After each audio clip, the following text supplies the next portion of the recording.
අයිබම් පුතේ අපි සම්බන්ධ වෙන්නේ පුරුදු විදියටම MCQ point paper 24ත් එක්ක. පුතේ ඒකෙත් ප්‍රශ්න 10ක් කොටසක් දාලා තියෙනවා.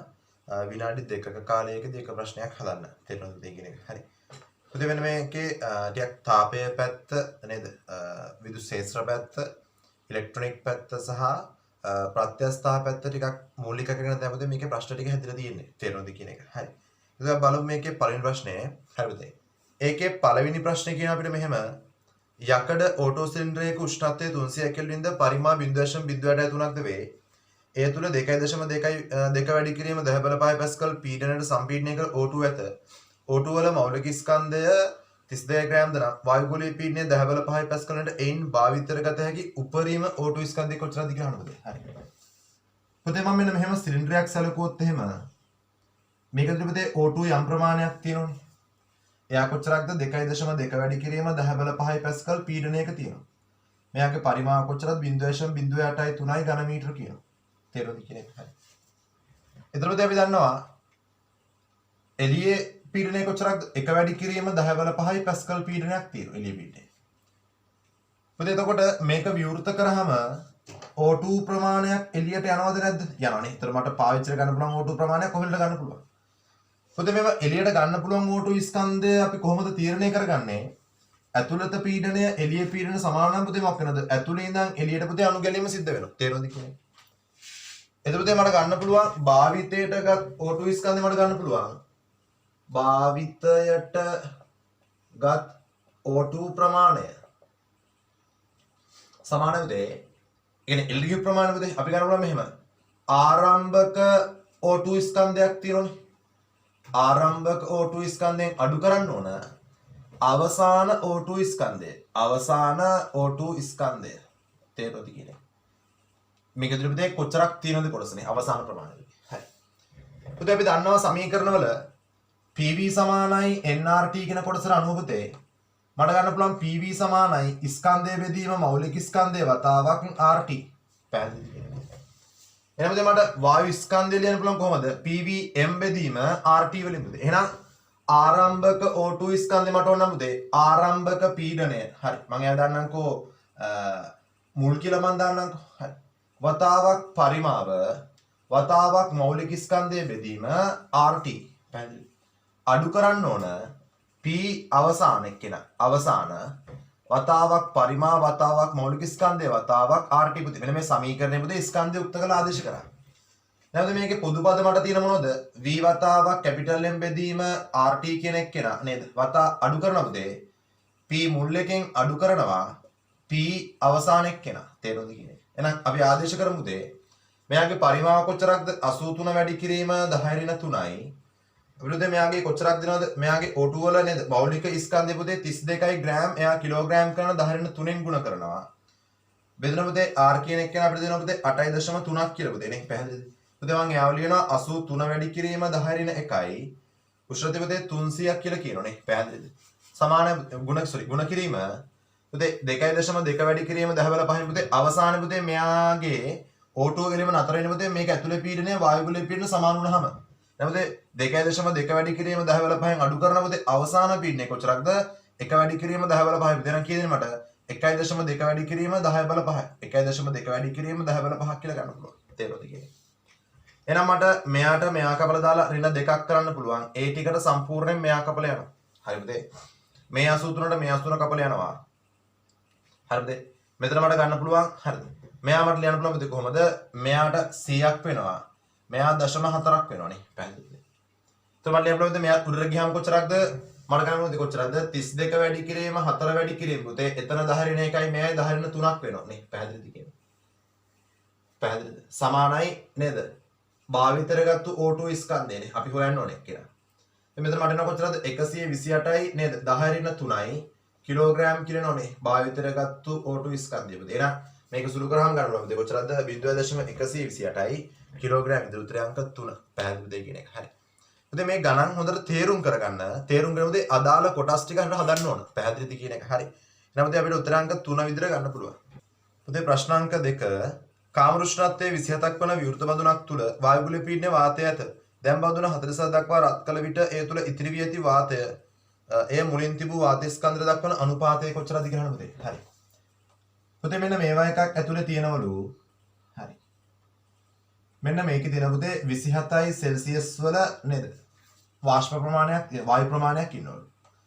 මෙයා පුතේ රත් කරනවලු 47යි සෙල්සියස් දක්වා රත් කරනවලු. හරි. පුතේ මම ගන්නවා මෙයාගේ ආරම්භයේ තියෙන ස්කන්ධය M1 දැන් තියෙන ස්කන්ධය මම ගන්නවා පුතේ M2 කියලා ගන්නවා. දැන් අවසානයේ තියෙන ප්‍රමාණය රත් කරාම. පුතේ මේක විවෘත නිසා මෙතනදිත් නේද පීඩනය වායුගෝලීය පීඩනය. පුතේ මෙතනත් පීඩනය වායුගෝලීය පීඩනයම තමයි. තේරුණාද කියන්නේ? එහෙනම් පුතේ මට ගන්න පුළුවන් අවස්ථා දෙක පුතේ අපි දාද්දි පුතේ මෙන්න මේ දාන්නේ PV සමානයි ස්කන්ධයේ බෙදීම මෞලික ස්කන්ධයේ වතාවක් RT. පැහැදිලිද පුතේ? එහෙනම් පුතේ අපි දන්නවා මේක අවස්ථා දෙකේම පීඩන නියතයක් පරිමාව නියතයක් නේ වායු වර්ග නියතයක්. තේරුණාද කියන එක? R නියතයක් පුතේ වෙන සමග මට ගන්න පුළුවන් නියතය සමානයි M වතාවක් T කියලා ගන්න පුළුවන් පුතේ නේ. පැහැදිලි? එහෙනම් පුතේ ආරම්භක ස්කන්ධයේ M1 එයාගේ උෂ්ණත්වය කොච්චරක්ද 300යි. සමානයි පුතේ. ඊළඟ ස්කන්ධයේ M2 එයා කොච්චරක්ද? මට ගන්න පුළුවන් 320ක් විදිහටනේ. එහෙනම් මේ බිඳුර මේක අපල දැම්මා. එහෙනම් මට ගන්න පුළුවන් කොච්චරද පුතේ? මෙයා දෙකෙන් බෙදුවම 15යි, මෙයා දෙකෙන් බෙදුවම 16. එහෙනම් පුතේ මට කොච්චරක් එනවද? 15යි M1 කියන එක්කෙනා. පැහැදිලිද කියන්නේ? සමානයි පුතේ 16යි M2 කියලා එනවා. තේරුණාද කියන්නේ? අපෙන් අහන්නේ මොකද්ද? රත් ඒ තුල ඉතිරි වී ඇති වාතය. එහෙනම් මෙන්න මේ M2 කියන එක්කෙනා. ඉතිරි වී ඇති වාතය ඒ තුල මුලින් තිබූ ස්කන්ධ දක්වන අනුපාතය කොච්චරද කියලා අහන්න පුතේ. හරි. ඒ තුල ඉතිරි වී තිබෙන ප්‍රමාණය කොච්චරද පුතේ? M2 කියන එක්කෙනා. හරි. මුලින් තිබ්බ ප්‍රමාණය කොච්චරද පුතේ? M1 කියන එක්කෙනා. අතර අනුපාතය කොච්චරද කියලා අපෙන් අහනවා. තේරුණාද කියන එක? ඒ තුල රත් කළ විට ඒ තුල ඉතිරි වී ඇති වාතය ඒ මුලින් තිබූ වාත ස්කන්ධ දක්වන අනුපාතය. ඉතිරි වෙච්ච ප්‍රමාණය පුතේ M2 කියන එක්කෙනා. හරි. මුලින් තිබ්බ ප්‍රමාණය පුතේ M1 කියන එක්කෙනා. හරි. අතර අනුපාතය කොච්චරද කියලා අහන්න පුතේ. එහෙනම් මට එයා සලකන්න පුළුවන් කොච්චරද පුතේ? මෙතනදී ඉතිරි වෙච්ච ප්‍රමාණය මුලින් තිබ්බ ප්‍රමාණය දක්වන අනුපාතය. හරි. කොච්චරද M2 බෙදීම M1 කියන පුතේ කොච්චරක්ද? M2 බෙදීම M1 කියන කොච්චරද පුතේ? 15 බෙදීම 16ක් විතර සලකන්න පුළුවන්. පැහැදිලිද කියන එක? හරි. විතර තේරුම් කරගන්න කියන එක. හරි පුතේ. මේ උදේ උත්තරේ දීලා දාලා තියෙන විදිය පොඩි ප්‍රශ්නයක් තියෙනවා. තේරෙනවද? ඊතර මොදෙන උදේ 15 බෙදීම 16ක් විතර සලකන්න පුළුවන් නේ. පැහැදිලිද කියන එක? හරි. පුතේ ප්‍රශ්නාංක 3 සංවෘත බඳුනක උෂ්ණත්වය සෙල්සියස් 10ක්ද ඒ තුල ජල වාෂ්පණක් ඇති අතර ජල වාෂ්පවල පීඩනය 6 mm Hg කියනවා. දැන් උෂ්ණත්වය නියතව තබාගෙන බඳුනේ පරිමාව අඩක් කළ විට ඝනීභවන වෙන ජල වාෂ්ප ස්කන්ධය කොච්චරද කියලා අහන්න පුතේ. හරි. පුතේ මෙන්න මෙහෙම පද්ධතිය තියෙනවා. මෙයාගේ උෂ්ණත්වය අපි ගමු T කියලා පුතේ. පුතේ උෂ්ණත්වය මත තමයි පුතේ සංතෘප්ත වාෂ්ප පීඩනය නදා පවතින්නේ. සෙල්සියස් 10 දී සංතෘප්ත වාෂ්ප පීඩනය 9 mm Hg වෙනවා. අපි ගමු මෙයාගේ පරිමාව V කියලා පුතේ. හරි. පුතේ උෂ්ණත්වය නියතව තියාගෙන. ඒ කියන්නේ මෙයාගේ සංතෘප්ත වාෂ්ප පීඩනයේ වෙනසක් වුන්නේ නැහැ. උෂ්ණත්වය නියතව තියාගෙන පරිමාව අර්ධයක් කරා කියලා කියනවා. පැහැදිලිද? පුතේ මම සලකන මෙන්න මෙහෙම. හරි. ජල වාෂ්පයට පුතේ අපි දානවා P1 B1 සමානයි P2 V2 දානවා. අයි පුතේ එහෙම දාන්න හේතුව අචල වායු ස්කන්ධයක උෂ්ණත්වය නියතයට අපිට ගන්න කියනෝනේ. පැහැදිලිද? එහෙනම් ආරම්භක පීඩනය කොච්චරද පුතේ? මේක ඇතුලේ කොච්චරක් තියෙනවද? 6 mm Hg ප්‍රමාණයක් තියෙනවා. තේරෙනවද කියන්නේ? දැන් තියෙන ප්‍රමාණය කොච්චරද කියලා දන්න. ආරම්භයේදී මේක සංතෘප්තද නෑ පුතේ. සංතෘප්ත නම් කොච්චරක් වෙනවද? 9 mm Hg ප්‍රමාණයක් මෙයා හදා ගන්න ඕන. තේරෙනවද කියන්නේ? එහෙනම් සංතෘප්ත නෑ. එහෙනම් පුතේ මොකද කරන්නේ? එහෙනම් ආරම්භයේදී මෙයා තම අසන්තෘප්ත විදිහට ඉන්නේ පුතේ. එහෙනම් මෙතන මොකද ඉන්නේ? අසන්තෘප්ත ජල වාෂ්පයක් තියෙන්නේ. එහෙනම් පුතේ ආරම්භක පීඩනය 6යි. පරිමාව V. දැන් පීඩනය අපි දන්නේ නැහැ. පරිමාව V බෙදීම 2යි. මෙයාට මෙයා කැපෙන පුතේ. දැන් පීඩනය කොච්චරක් එනවද? 12 mm Hg එනවා. නමුත් පුතේ මේක පැවතිය හැකද? මොකද වෙන්නේ? පවතින්න බෑනේ. නමුත් මෙය පැවතිය නොහැක. හරි. පුතේ උපරිම නේද? සංතෘප්ත වාෂ්ප පීඩනය 9ක් නම් පුතේ ඊට වඩා වැඩි යගයක් මෙයාගේ තියෙන විදියක් නැහැ. එහෙනම් මොකද වෙන්නේ පුතේ? වැඩි ප්‍රමාණය මෙයා මොකද කරන්නේ? මෙහෙම ඝනීභවනය කරගෙන තේරුම්ද කියන්නේ? හරි. මෙයා සංතෘප්ත වාෂ්ප පීඩනය ලබා ගන්න. තේරුම්ද කියන්නේ? එහෙනම් මුතේ මට ගන්න පුළුවන් හරි උන්තර තේරුම් කරගන්න ඝනීභවනය වන ප්‍රතිශතය සමානයි කොච්චරක් ඝනීභවනද පුතේ අවසාන මෙයා බලාපොරොත්තු වුණා 12ක් හැබැයි තියෙන්න පුළුවන් කොච්චරක් විතරද 9ක් විතර එහෙනම් වැඩි ටික පුතේ ඝනීභවනය වෙන්න ඕන කොච්චරකින්ද පුතේ 12ක් ආපු තැනකින් මොකක් වෙනවද 3ක් ඝනීභවනය වෙන්න ඕන තේරුණාද කියන්නේ 12ක් ආපු තැනකින් 3ක් ඝනීභවනය වෙන්න ඕන තේරුණාද කියන්නේ එහෙනම් මෙයා ගුණ කරන පුතේ ප්‍රතිශත 100 තේරුණාද කියන්නේ එහෙනම් මෙතන මට කොච්චරක් එනවද? මෙයාට මෙයා ගියාම පුතේ 3ක් එනවා. මෙයාට මෙයා ගියාම 4ක් එනවා පුතේ. එහෙනම් ප්‍රතිශත 100 බෙදීම 4 සමානයි පුතේ. ප්‍රතිශත 25ක විතර ගන්න පුළුවන්. පැහැදිලි කියන්නේ. ඝනීභවනය වෙන ප්‍රතිශතය කොච්චරද පුතේ? 125යි. පැහැදිලි කියන්නේ. 125ක ප්‍රමාණයක් ඝනීභවනය වෙනවා. තේරෙනවද? 12ක් ආවා. ඒකෙන් 3ක් ඝනීභවනය වෙන්න ඕන. 9ක් විතරක් මෙයා තියන්න පුළුවන් වාෂ්පයේ විදිහට. හැබැයි ඒතකොට මොකද පුතේ? සංතෘප්ත වාෂ්ප පීඩනය මෙයා ගන්නවා. තේරෙනවද කියන්නේ? ඒ නිසා උත්තරාංක 4 විදිහට ගන්න පුළුවන්. තේරෙනවද කියන එක. හරිද? ප්‍රශ්නාංක 4 සංවෘත කුටියක් තුල සාපේක්ෂ ආර්ද්‍රතාවය වැඩි කළ හැක්කේ පුතේ. පුතේ සාපේක්ෂ ආර්ද්‍රතාවය අපිට ලියන්න පුළුවන් RH සමානයි දැනට පවතින වාෂ්ප ස්කන්ධය බෙදීම එම උෂ්ණත්වයේදී එම පරිමාව මොකක් කරනද? එම උෂ්ණත්වයේදී එම පරිමාව සංතෘප්ත වීමට අවශ්‍ය වාෂ්ප ස්කන්ධය ගුණ කරන පුතේ ප්‍රතිශත 100. තේරුණාද? අපි ගන්න පුතේ සාපේක්ෂ ආර්ද්‍රතාවය වැඩි කරගත හැක්කේ කුටීරය තුළ ජල වාෂ්ප එකතු කිරීම පුතේ. හරි. ඉතින් පද්ධතිය තුළට තව ජල වාෂ්ප දාන්න දැනට පවතින ජල වාෂ්පාණය වැඩි වෙනවා. ඒ නිසා පුතේ මොකක් වෙනවද? සාපේක්ෂ ආර්ද්‍රතාවය පුතේ මොකක් වෙනවද? වැඩි යගයක් ගන්නවා. තේරුණාද? එහෙනම් ඒ වාක්‍යය හරි. B කුටීරය තුළ උෂ්ණත්වය අඩු කිරීමෙනි. කුටීරය තුළ උෂ්ණත්වය අඩු කිරීමෙනි පුතේ. හරි. ඉතින් අපි කලින් ප්‍රශ්නේ සාකච්ඡා කරගත්තා උෂ්ණත්වය මත තමයි පුතේ සංතෘප්ත වාෂ්ප ප්‍රමාණය තීරණය වෙන්නේ. තේරුණාද කියන්නේ? ඒතර උෂ්ණත්වය අඩු වෙන පුතේ එයා තුළ පවතින පුළුවන් සංතෘප්ත වාෂ්ප ස්කන්ධයේ සංතෘප්ත වාෂ්ප පීඩනය අඩු වෙනවා. තේරුණාද කියන්නේ? එහෙනම් සංතෘප්ත වාෂ්ප පීඩන නැත්නම් සංතෘප්ත වාෂ්ප ස්කන්ධ අඩු වෙනවා කියන පුතේ ඒත් සාපේක්ෂ ආර්ද්‍රතාවය පුතේ මොකක් කරනවද? වැඩි කරගන්න පුළුවන්. එහෙනම් පුතේ මොකද? B කියන කොටසත් සත්‍ය වෙනවා. තේරුණාද කියන එක. හරි. ඊට ප්‍රශ්නාංක C ගත්තොත් එහෙම කුටීරයේ පරිමාව අඩු කිරීමනේ පුතේ. හරි. පුතේ අපි දන්නා පරිමාව වැඩි කරන්න ඒ පද්ධතිය සංතෘප්ත වෙන්න තියෙන්න ඕන ස්කන්ධය වැඩි වෙනවා. තේරුණාද කියන්නේ? දැන් අපි උදාහරණයක් දෙමු දැන් මෙහෙම 1 ඝන මීටර කාමරයක් සංතෘප්ත කරන්න ඝන මීටර අපි තුමු ජල වාෂ්ප ස්කන්ධය ග්‍රෑම් 10ක් ඕන. පුතේ හිතමු දැන් ඒතර ඝන මීටර 10ක් සංතෘප්ත කරන කොච්චරක් ඕනද? ග්‍රෑම් 100ක් ඕනනේ. ඇයි 1 ඝන මීටරයක් සංතෘප්ත කරන්න ග්‍රෑම් 10ක් ඕන නම් ඝන මීටර 10ක් සංතෘප්ත කරන ග්‍රෑම් 100ක් ඕන පුතේ. හරි. දැන් මෙහෙම ඝන මීටර 10ක් කාමරයක් තියෙනවා. හරි. ඒතර එයා සංතෘප්ත කරන ග්‍රෑම් 100ක් ඕන. හැබැයි දැන් තියෙන්නේ ග්‍රෑම් 50යි. සංතෘප්තද නැහැ. මම මෙයාගේ කාමරයේ පරිමාව අර්ධයක් කරනවා පුතේ. එතකොට මොකද වෙන්නේ? එතකොට මේ කාමරය තුල පවත්වා ගන්න පුළුවන් උපරිම වාෂ්ප ස්කන්ධය කොච්චරක්ද? හරියටම අර්ධයක් වෙනවා. තේරෙනවද? කොච්චරක් වෙනවද එහෙනම්? 100ක් තිබුණා දැන් අර්ධයක් කියන 50ක් වෙනවා. දැන් මේ කොච්චරක් දැනට තිබුණාද? 50ක් තිබුණා. මේකේ පවත්වා ගන්න පුළුවන් උපරිම ප්‍රමාණය කොච්චරද? 50ක් විතරයි. එහෙනම් සාපේක්ෂ ආර්ද්‍රතාවය කොච්චරද පුතේ? 100. එහෙනම් පුතේ මොකද වෙන්නේ? පරිමාව අඩු කරන පුතේ මොකක් වෙනවද? ඒකක පරිමාවක් තුල පවත්වා ගන්න පුළුවන් වාෂ්ප ස්කන්ධය අඩු වෙනවා. ඒ නිසා පුතේ මොකක් වෙනවද? සාපේක්ෂ ආර්ද්‍රතාවය පුතේ මොකක් වෙනවද? වැඩි වෙනවා. තේරුණාද පුතේ? මේක උෂ්ණත්වය වෙනස් කරන කතාවක් කියලා නැහැ. කුටීරේ පරිමාව අඩු කරන නිසා පුතේ මොකක් වෙනවද? අනිවාර්යයෙන්ම වාෂ්ප ස්කන්ධ අඩු වෙනවා. පවත්වා ගන්න පුළුවන්. ඒ නිසා සාපේක්ෂ ආර්ද්‍රතාවය පුතේ මොකක් වෙනවද? වැඩි යගයක් ගන්නවා. උත්තරේ අංක A B C සියල්ලම සත්‍ය. උත්තර අංක 5 විතර ගන්න පුළුවන්. පැහැදිලිද කියන එක. හරි. උත්තර තේරුම් කරගන්න කොටස් ටික. පුතේ ප්‍රශ්නාංක 5 දිග සමාන තන්තුරට දැරිය හැකි උපරිමාති බල පිළිවෙලින් CI 50ක් වේ.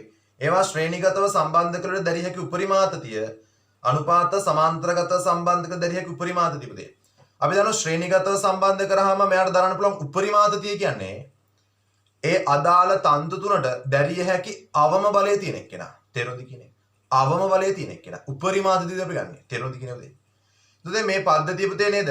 CI 50 පුතේ ශ්‍රේණිගතව සම්බන්ධ කරාම අපි දන්නවා ශ්‍රේණිගතව තියෙන නේද තන්තු තුල එකම බල ඇති වෙන්නේ නේ. එකම ආතති බල ඇති වෙන්නේ. තේරුණාද?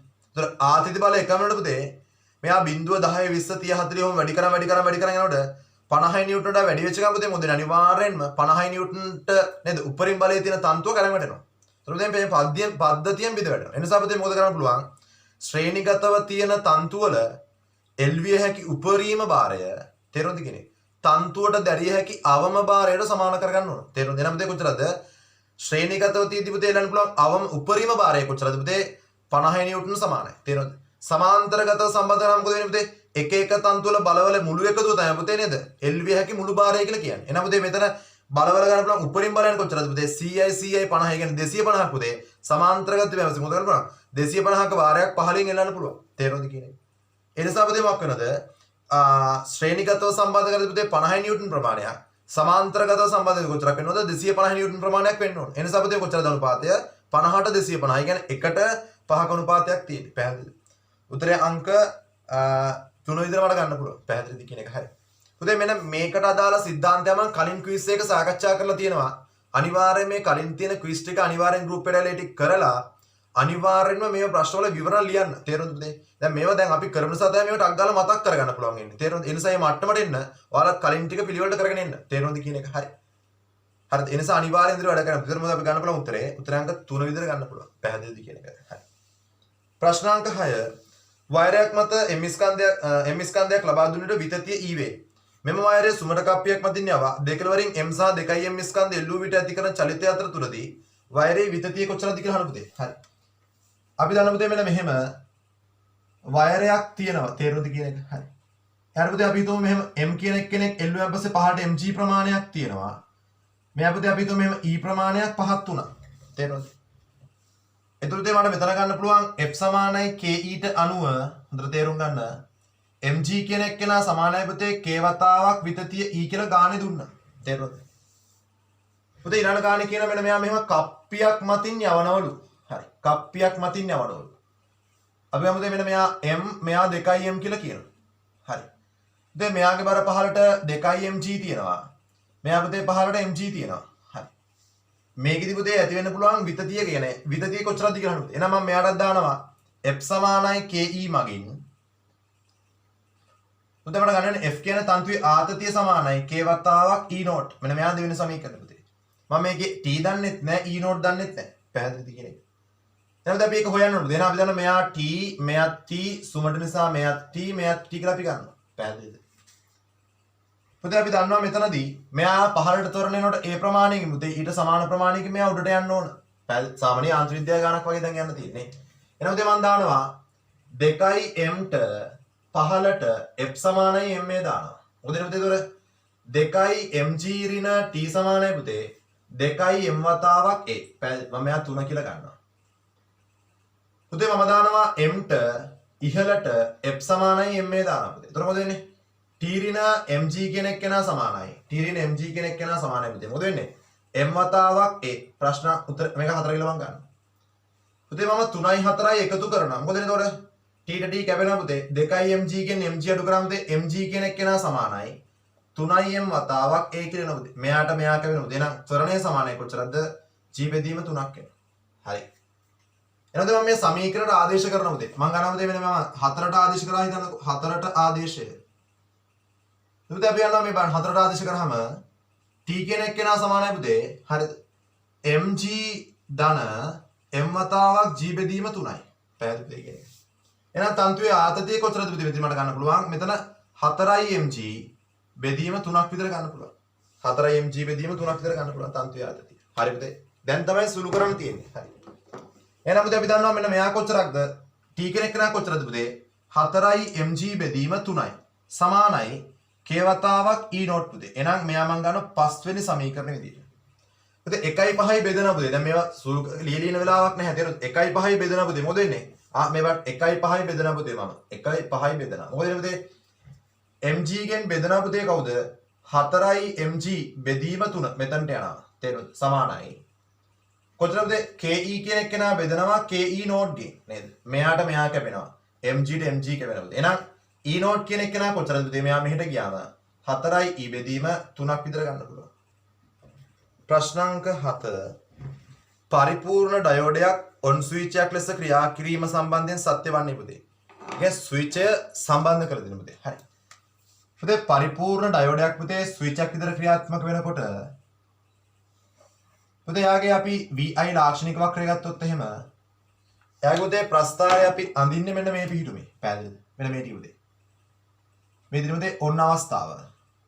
පුතේ මෙයාගේ විභව වැඩි කරත් ධාරාවක් යනවා පුතේ මේ තියෙන යාගේ ඕෆ් අවස්ථාව. තේරෙනවද කියන්නේ?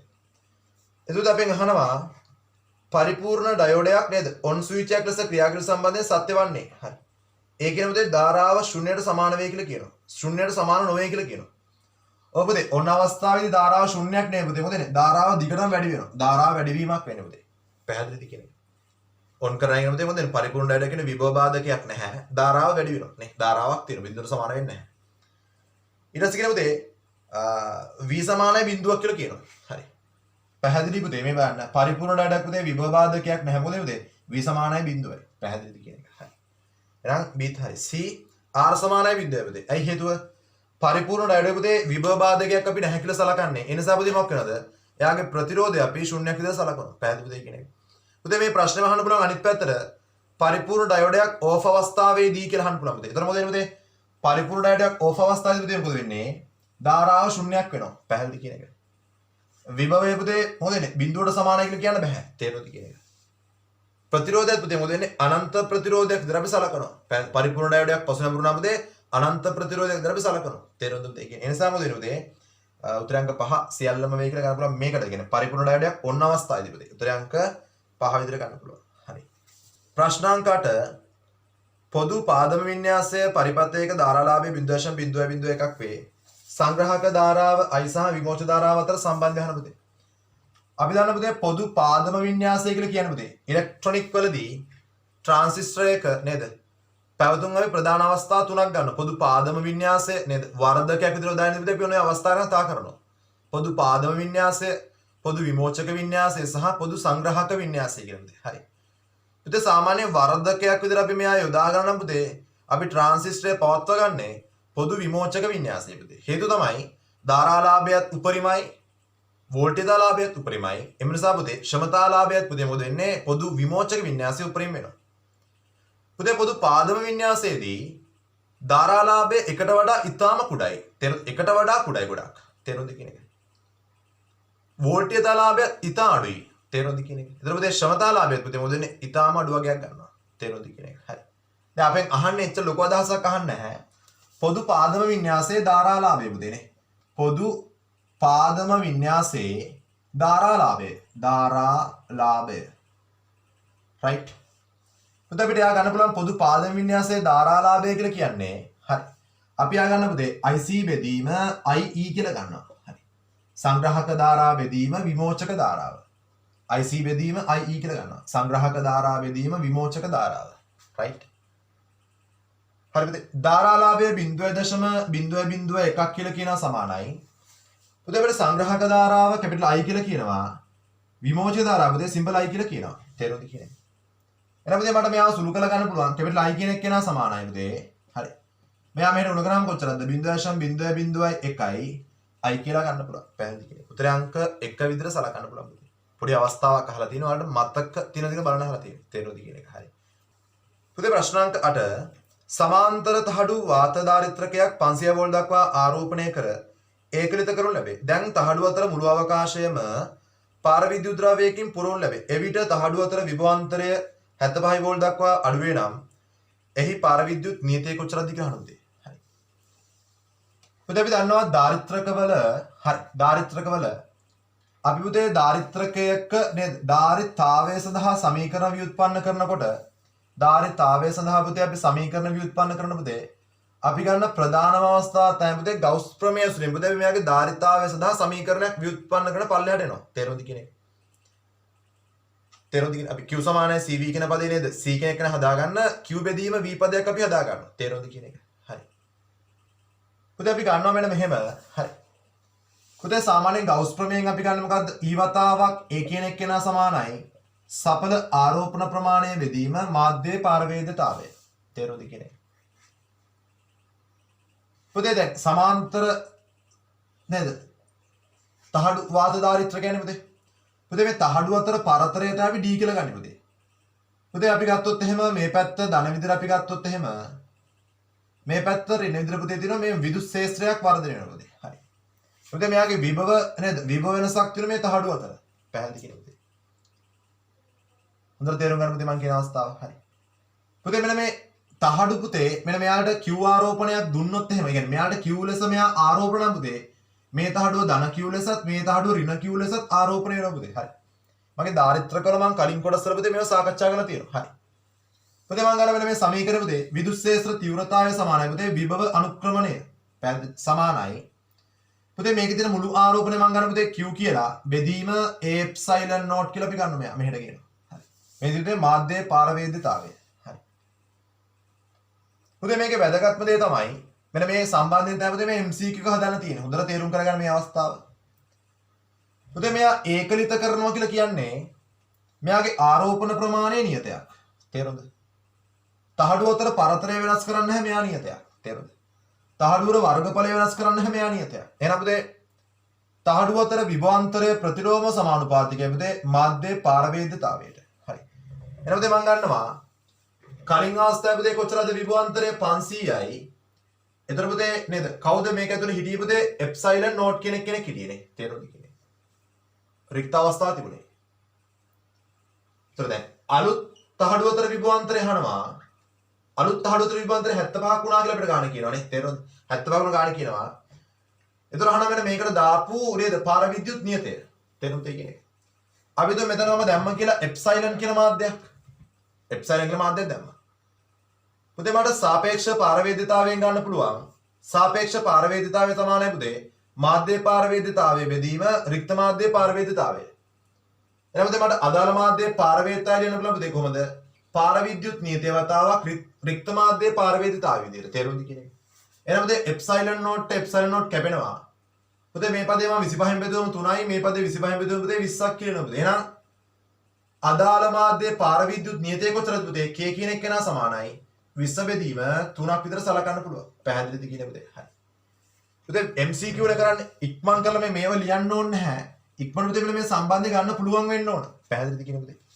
මෙතනින් තමයි පුතේ ඔයාලා ධාරිතාවය සඳහා නේද පොදු සමීකරණ ව්‍යුත්පන්න කරන්න පුතේ. අපි දන්නවා Q සමානයි CV නේ. පුතේ C කියන්නේ කවුද? Q බෙදන්න ඕන V කියන. එහෙනම් මේ V එක මෙහෙට අරගෙන එතනම දෙන්නේ. Q බෙදීම V කියන එක්කෙනා මෙයා මෙහෙට අරගෙන පුතේ. මොකද්ද? A epsilon naught බෙදීම D කියලා ගන්න පුතේ. මෙයාට තමයි ඔයාලා දාන්නේ ධාරිතාවය කියලා. එහෙනම් ධාරිතාවය සමානයි පුතේ A epsilon naught බෙදීම D කියන පොදු සමීකරණය හදන්න කලින් පියවර තමයි පුතේ මෙන්න මේ තියෙන්නේ. තේරුණාද කියන එක? හරි. මේ පුතේ කොහොමද මේ කොටස් හැදෙන්නේ කියලා අපි ධාරිත්‍රක වල සාකච්ඡා කරලා තියෙන්නේ. තේරුණාද කියන එක? හරි. හොඳට තේරුම් ගන්න අවස්ථා ටික. එහෙනම් මට ගන්න පුළුවන් පාර විද්‍යුත් නියතය සමානයි පුතේ කොච්චරක්ද? 20 බෙදීම 3ක් විදියට. උත්තරය අංක 2 විතර ගන්න පුළුවන්. පැහැදිලිද? පුතේ ප්‍රශ්න අංක 10 අරය 5 cm හා 1 cm වූ ගෝල දෙකක් පිළිවෙලින් ධන 25 සහ ඍණ 7යි ලෙස ආරෝපණ දී ඇත. එම ගෝල එකිනෙක ස්පර්ශයෙන් සැලැස්සූ විට ඒවායේ පොදු විභවය අහන පුතේ කොච්චරද කියලා පුතේ. මම මේක පුළුවන් තරම් කිටි ක්‍රමෙන් හදනවා. හරි පුතේ. හොඳට මතක තියාගන්න. පුතේ අපිට කෙලින්ම කිටි ක්‍රමෙන් හදන්න පුතේ මෙන්න මේ අදහස ගන්න කෙලින්ම. හරි. මේකේ තියෙන මුළු ආරෝපණය කොච්චරද Q total එක? ධන 25යි ඍණ 7යි පුතේ. කොච්චරද? ධන 18යි පිකෝ කූලෝම් කියලා ගන්න ඕන අනිවාර්යයෙන්. පුතේ මේක සමානව බෙදා ගන්න නැහැ පුතේ. ආරෝපණ ව්‍යාප්ත වෙන්නේ පුතේ කොහොමද ගෝලවල අරයට අනුලෝම සමානුපාතික වෙන්න. හරි පුතේ. මම ගන්න පුතේ එක්කෙනෙක්ගේ තියෙන කොච්චරද Q ප්‍රමාණය මේ බලන්න පුතේ. ආරෝපණ ව්‍යාප්ත වෙන්නේ පුතේ අරයට අනුලෝම සමානුපාතික වෙන්න කියන අදහස අනිවාර්යෙන් ඔළුවේ තියෙන්න ඕන. රයිට්. එතකොට මම ගන්නවා පුතේ එක්කෙනෙක් මම ගන්නවා ආරෝපණය Q කියලා පුතේ. එයාගේ අරය මම ගන්න පුතේ කොච්චරද? 5 cm නේ. මම ගන්නවා පුතේ 5 cm කියලා ගන්නවා. ඊළඟ එකේ තියෙන කොච්චරද පුතේ? එයා Q ප්‍රමාණයද නැහැනේ. මුළු ප්‍රමාණය 18ක් තියෙනවා නම් එයාගේ තියෙන ප්‍රමාණය 18 රින Q ප්‍රමාණයක් නේ. බෙදීම 1ක් කියලා අපි ගන්නවා සෙන්ටිමීටර එයාගේ අරය.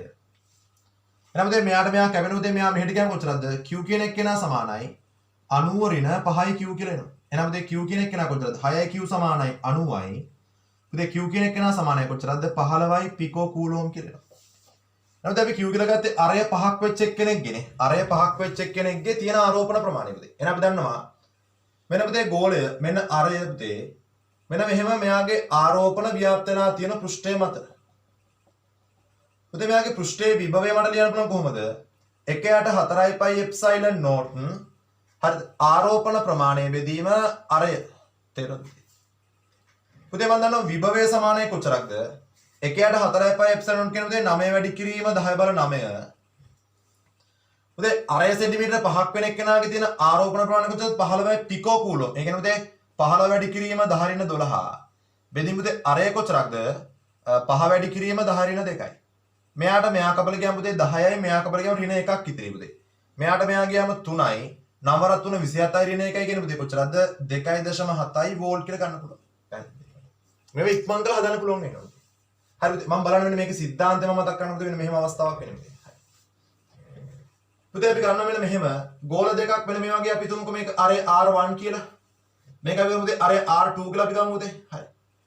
පුතේ මෙන්න මේව ඉතා ඈතින් තියලා මෙන්න මේ සන්නායක කම්බියකින් සම්බන්ධ කරාම පුතේ මේ පෘෂ්ඨවල විභව සමාන නැගම් පුතේ ආරෝපණ කරනවා. හරි. පුතේ මම ගන්නම්කෝ මෙන්න මෙයාගේ රැඳිච්ච ආරෝපණ ප්‍රමාණය Q1 කියලා ගන්නම්කෝ. මෙයාගේ රැඳිච්ච ආරෝපණ ප්‍රමාණය පුතේ මම ගන්නවා Q2 කියලා ගන්නවා. හරි. අපි දන්නේ නැහැ කොච්චරද කියලා. හැබැයි අපි දන්නවා Q1 Q2 එකතුව කොච්චර කරනවද? 18ක් වෙන්න ඕන අනිවාර්යෙන්ම. ඇයි? උදාසීන වෙන්නේ මේ මුල් ටිකනේ. පැහැදිලි. සමුද්‍රය දාලා ඒක එක බෙදා ගන්නවා. සමාන නැහැ එක බෙදා ගන්නවා. හරි. පුතේ ආරෝපණ කිරීම අතර වෙන පුතේ මේ පෘෂ්ඨවල විභව සමාන වුණාම එනම් මේ පෘෂ්ඨයේ විභවය මේ පෘෂ්ඨයේ විභවයට සමාන නම් පුතේ ආරෝපණ කිරීම අතර වෙනවා. රයිට්. එහෙනම් පුතේ මේ පෘෂ්ඨයේ මට විභවය ලියන්න පුළුවන් කොහොමද මේ තියෙන පෘෂ්ඨයක විභවය ලියන විදිය? 1/4 π එප්සයිලන් නෝට් ආරෝපණ ප්‍රමාණය බෙදීම යාගේ අරය R1 සමානයි පුතේ. මෙයාගේ ඒත් එහෙම තමයි 1/4 π එප්සයිලන් නෝට් Q2 බෙදීම අරය R2.